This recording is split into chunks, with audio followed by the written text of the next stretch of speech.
Berjumpa lagi dengan pelajaran prakarya di kelas 9. Hari ini kita akan mempelajari tentang pengolahan bahan pangan setengah jadi menjadi makanan siap konsumsi. Sebelum masuk ke materi hari ini, mari kita mengingat materi sebelumnya tentang pengolahan bahan makanan hasil peternakan atau perikanan menjadi makanan setengah jadi. Nah, masihkah kalian ingat yang dimaksud dengan makanan atau olahan setengah jadi? Iya, olahan makanan yang menggunakan proses pengawetan itu disebut sebagai makanan setengah jadi. Makanan setengah jadi ini dapat disimpan lebih lama dan lebih praktis apabila ingin diolah menjadi makanan siap konsumsi. Nah, di sini ada quotes ya. Memasak itu merupakan permainan anak-anak sekaligus kesenangan bagi orang dewasa. Memasak dengan hati adalah sebuah tindakan cinta. Yang akan kita pelajari hari ini itu adalah mengolah makanan setengah jadi menjadi makanan siap konsumsi. Topik hari ini yaitu jenis dan manfaat, teknik pengolahan, serta tahap pembuatan. Nah, jenis dari makanan setengah jadi yang nantinya bisa diolah menjadi makanan siap konsumsi itu ada 8 macam. Yang pertama ada bakso, ada dendeng, ada terasi, ada tepung rumput laut, ada telur asin, dendeng daging, ada kornet, ada keju. Kita bahas satu-satu. Nah, yang pertama itu bakso ikan. Bakso ikan itu bisa kalian olah dengan menggunakan kuah atau dengan digoreng. Olahan ikan dengan bahan pokok tuna, surimi, udang, kakap, dan marlin. Itu yang dimaksud dengan bakso ikan. Jadi bakso ikan itu ya olahannya dari ikan. Nah, bakso ini itu diracik atau diramu dengan tepung tapioka dan beberapa bumbu lain. Jadi cara membuat bakso ikan tidak hanya dengan ikannya saja, tetapi dengan dicampur dengan tepung tapioka dan bumbu yang lain. Nah, bakso ikan ini memiliki tekstur yang lebih lembut dan gurih dibandingkan dengan bakso daging. Bakso ikan dapat disajikan dengan cara direbus atau digoreng. Nah, di sini ada dendeng cumi. Dendeng, yang dimaksud dengan dendeng, itu salah satu makanan kering hasil dari pengawetan, yang berupa lembaran daging cumi diberi campuran gula, garam, dan bumbu lain, terus setelah itu dikeringkan. Dendeng cumi ini kaya akan protein, mineral, kalsium, fosfor, dan besi. Kemudian ada terasi udang. Terasi udang ini disebut dengan nama belacan. Jenis udang yang biasa digunakan itu udang rebon.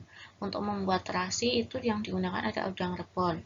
Udang rebon itu udang yang kecil-kecil, yang bentuknya kecil-kecil.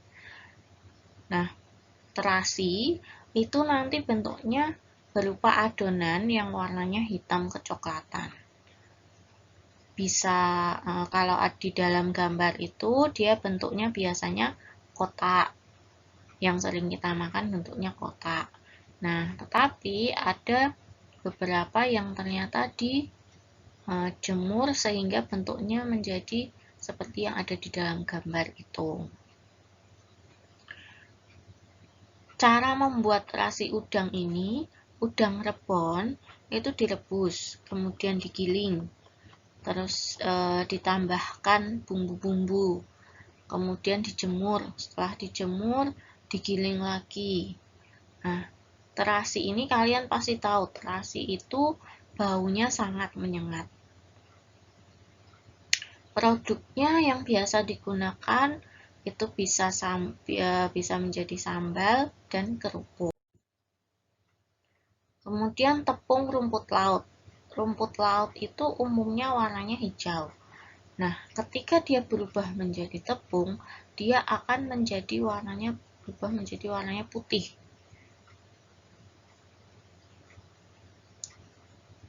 Nah, produk rumput laut ini itu berfungsi sebagai pengatur keseimbangan, bahan pengental, dan bisa juga untuk gel. Jadi selain kalian bisa menggunakan tepung tapioka sebagai pengental, itu kalian bisa menggunakan tepung rumput laut. Kemudian telur asin. Nah, telur asin ini kalian pasti sudah familiar dengan telur asin. Memang tidak semua orang itu suka dengan telur asin karena biasanya rasanya terlalu asin atau dia juga memiliki bau yang khas. Nah, biasanya telur yang digunakan untuk membuat telur asin ini itu menggunakan telur itik atau bebek.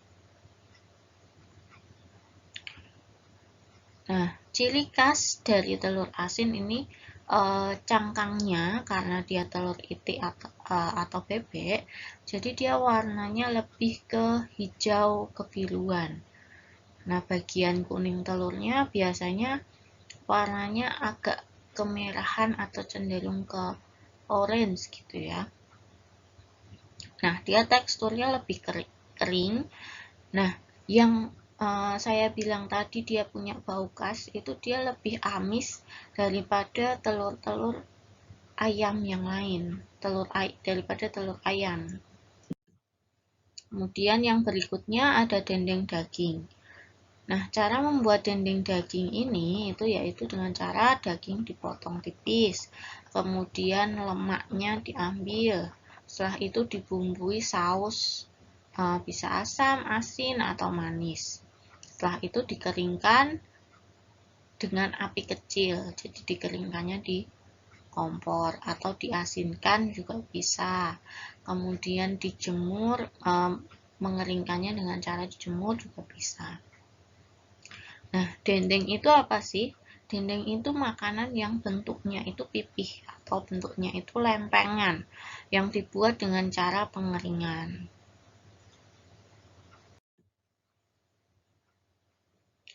Kemudian kita masuk ke kornet. Kornet itu bentuknya gilingan daging halus. Jadi daging itu digiling sampai halus, itu diberi bumbu, disimpan di suhu beku. Nah, kemudian dia nanti jadinya kornet. Kornet ini biasanya disimpan dalam bentuk kaleng atau dijual dalam bentuk kalengan. Nah, makanan yang dikalengkan atau kornet yang dikalengkan itu bisa disimpan sekitar hingga 2 tahun. Daging kornet dapat digunakan sebagai campuran perkedel, telur dadar, mie rebus, atau pengisi roti. Kemudian masuk ke keju. Keju ini banyak orang yang memfavoritkan makanan ini.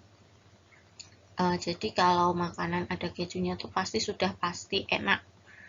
Nah, keju ini terbuat dari susu, kalian pasti sudah tahu. Teksturnya juga kalian pasti sudah pernah merasakan. Kemudian cara membuat keju. Keju ini dilakukan dengan memisahkan zat-zat padat melalui proses pengentalan dengan bantuan enzim atau bakteri. Produk keju itu jenisnya sangat banyak, tapi dia tergantung jenis keju ini tergantung dengan jenis susu, proses pembuatan, dan teknik pengentalannya. Nah, teknik mengolah makanan setengah jadi. Teknik mengolah makanan itu kalian sudah pelajari di kelas 7 dan 8.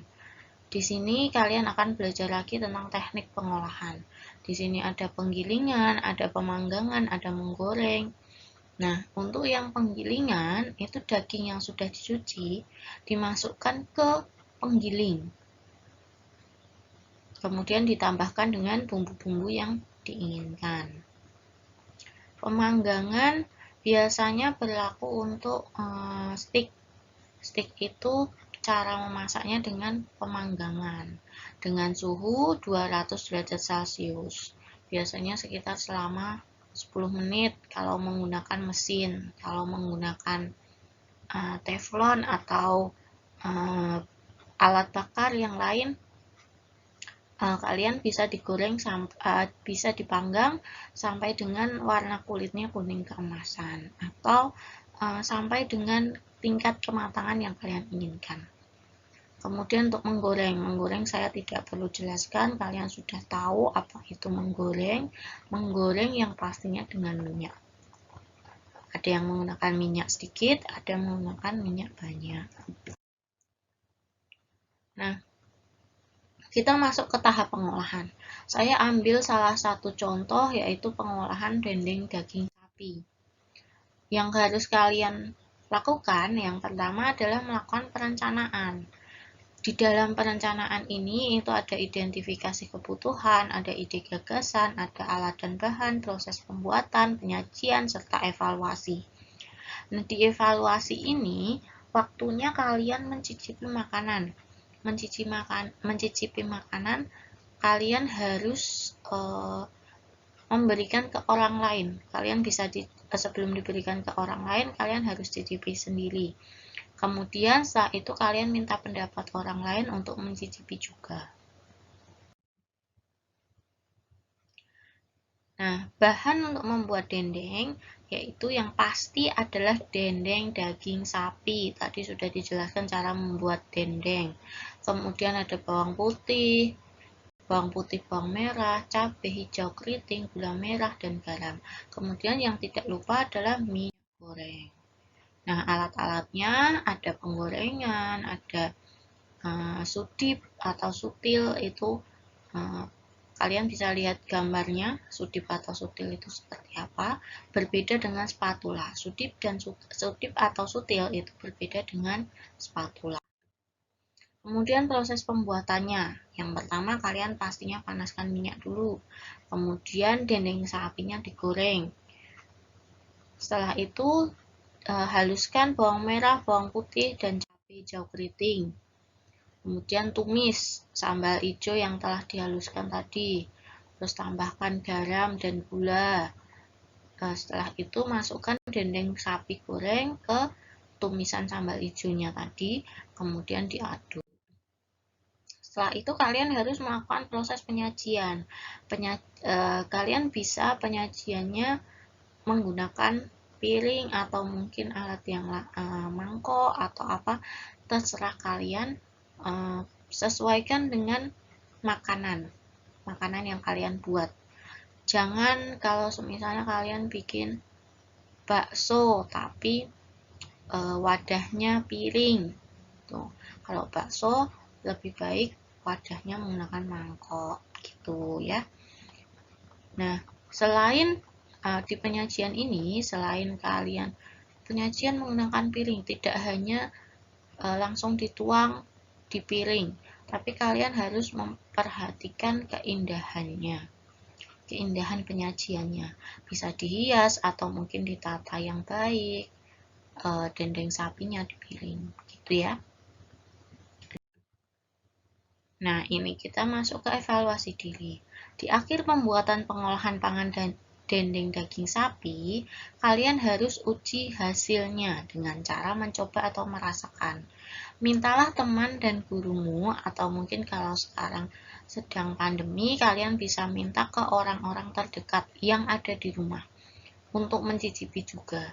Jika ada rasa yang kurang sesuai atau mungkin bahan yang kurang, bumbu yang kurang, buatlah catatan evaluasinya sebagai bahan masukan. Dan setelah itu kalian bisa memasak makanan yang lebih baik. Nah, terima kasih. Sampai jumpa di pertemuan berikutnya. Untuk materi ini kalian tidak ada tugas, tetapi kalian wajib untuk mengerjakan ujian praktek. Untuk penjelasan ujian praktek akan dijelaskan di GCR, dan tugasnya harus membuat apa itu juga akan dijelaskan di GCR. Gitu, sekian pembelajaran hari ini.